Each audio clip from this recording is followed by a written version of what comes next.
Let's do a quick test. In 15 minutes, you'll know exactly how exposed your SaaS company is to AI disruption. I'm Jeff Maines, and I want you to grab a pen right now because this is the exercise that separates founders who think they're safe from the founders who know they're safe.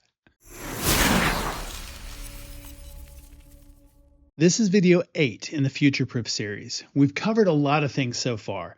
SaaSpocalypse, the crash, Moats, what's not working and what is working, the emotional journey, where the money is moving, about your product, about your people.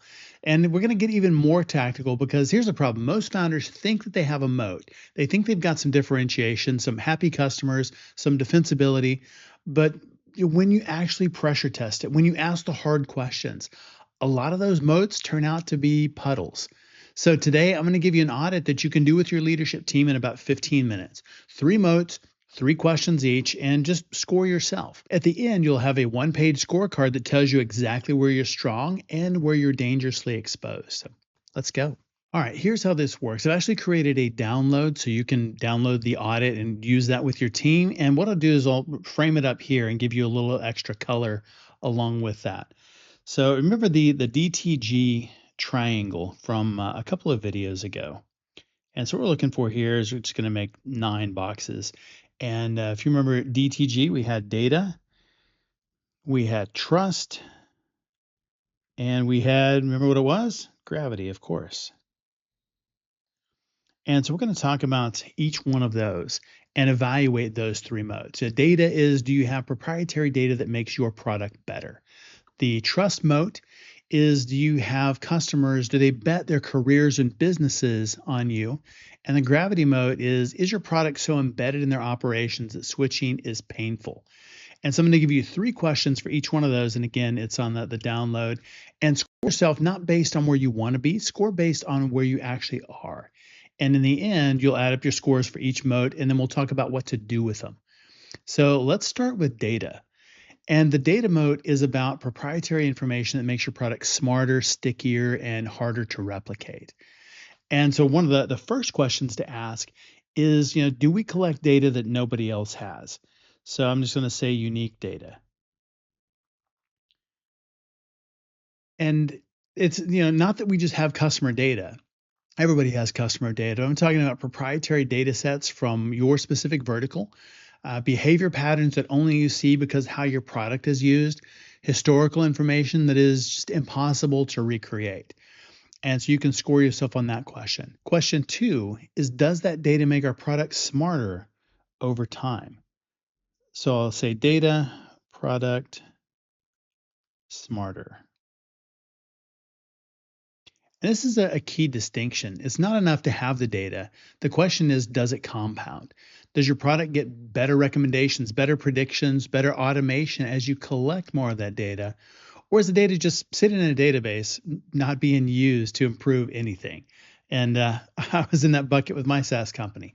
10 years of data, and we just weren't doing anything. We had oceans of data we were doing nothing with. And that was a key wake-up moment for me. Question 3 under the data moat is, would a competitor's AI be worse without our data? And so we'll say, competitor AI worse. Let's put that in the box. And I think that one is the kill shot question. If a competitor tried to build your product today with access to the best AI models, would they be worse because they don't have your data? Or could they replicate it, what you have, with publicly available data and a good LLM? So score yourself on that one. And we'll keep the data moats. That's it there. We can add up your scores, write that down. But what we'll do right now is we'll move on to trust. And the trust moat is about whether your customers rely on you, not just use you, but actually rely on you. And so we'll just ask the question in the trust moat, do our customers bet their career on us? So we'll say bet career. Or we could say bet company. Do they bet their company on you? And this is really about risk. If your product breaks, fails, goes away, does someone lose their job? Do they miss a critical deadline? Do they face a compliance disaster? Or is it just inconvenient? Very, very good signal here. Question number 2 is, are we managing critical workflows or outcome? And so we'll say critical workflows or outcome. And this is about what you're handling. Are you managing payroll, compliance reporting, financial transactions, patient records? Or are you managing, meeting notes, task lists, and collaboration? The more mission critical the data you have is, the stickier you are. And so give that one a score. And then question 3, would they trust an unknown competitor with this same task? So, trust unknown. If somebody just showed up out of the blue, would they be like, here, have our patient records? I hope not. So a new competitor launches tomorrow. Better UI, cheaper pricing, powered by the latest AI. Would your customers immediately consider switching? They'd be like, no way, I'm not risking this with some unknown. I don't, it's not worth it. Trust is about switching friction, not features. So we've got the 3 trust questions. You can add up your scores for those and then write that down. And then let's do gravity. The gravity moat is about integration. I mean, how deeply embedded you are inside of their operations. So for gravity, the question number 1 is, if we turned off tomorrow, how painful would it be strategically? And so gravity, this question is about strategic pain. Or would it just be, not just inconvenient? It would be strategically painful for them. Not just, you're not a nice to have. They don't use you, they rely on you. Would they lose access to critical data? Would workflows break? Would they have to rebuild integrations, train their entire team? I mean, would they panic, if you had an outage for a day? This is a pretty good sign. Or would it just be an annoyance? Sometimes if the internet goes down, for some companies, that's an annoyance. For some of them, it's an absolute panic. And so think about that for your solution. Would they be like, yeah, that sucks? Or would they be upset? Or would they, would their business die without you? Or could they switch in a day? It's one carrier is down, we'll just switch to another one, no big deal. Question number 2 is, are we the system of record for something important? And so system of record. And this is huge, because if you store the data, customer records, project histories, financial transactions, then you're sticky, because migrating data is painful. And the longer they use you, the more painful it gets. And it's not just the pain of migrating the data, it's all of the history, all of the knowledge, all of the insights that you can use from that data that makes it that much more painful. And the third question in this bucket is, do we have network effects or multi-party integrations? And I'm just going to say network effect. And network effects, what does that mean? It means the product gets better as more people use it.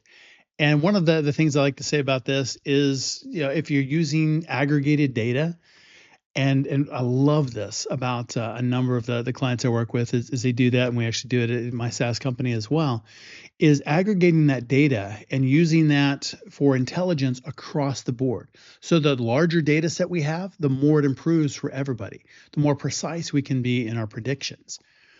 And the other part of that would be multi-party integrations. So you connect multiple systems together, and pulling you out breaks everything, because you're the hub of the party. So multi-party integrations, you're the life of the party.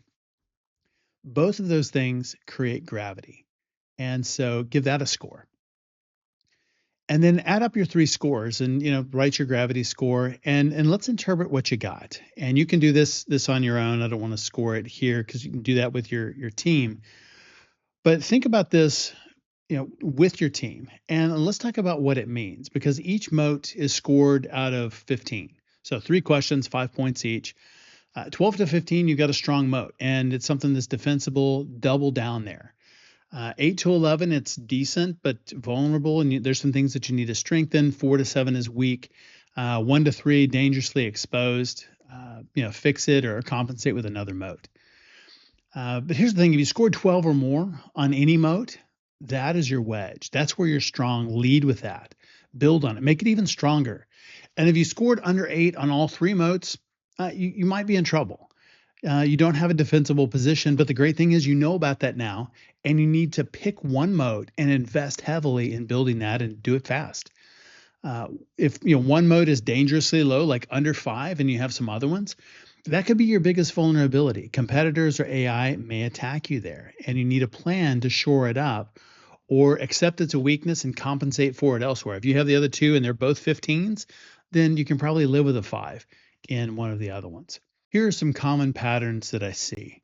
You've got, say, high data and low trust or gravity. I mean, you've got good data, but customers don't rely on you. You're at risk of becoming a data provider that gets commoditized. And so the fix is to build trust by moving up the value chain into mission critical workflows. And so if you're high here and low down below, want to build trust and increase value. So we've got to go up the value chain here. If you have high trust and low data or gravity, customers love you, but you're not embedded or data driven, and you're vulnerable to a competitor with better AI or deeper integration. And the fix here is to become a system of record and build data flywheels. So system of record, data flywheels.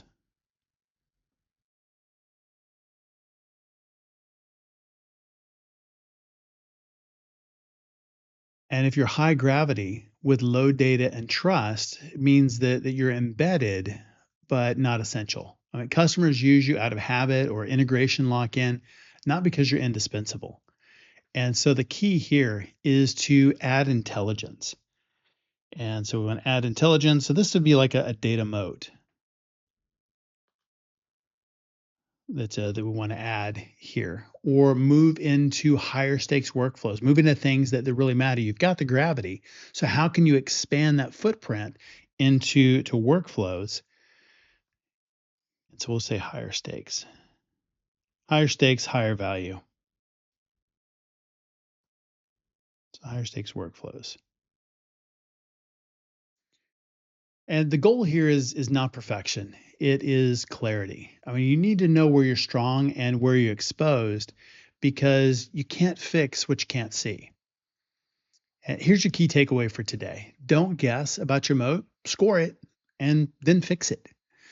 Most founders overestimate their defensibility. They think they're safe because customers are happy and churn is low. We talked about that earlier in the series.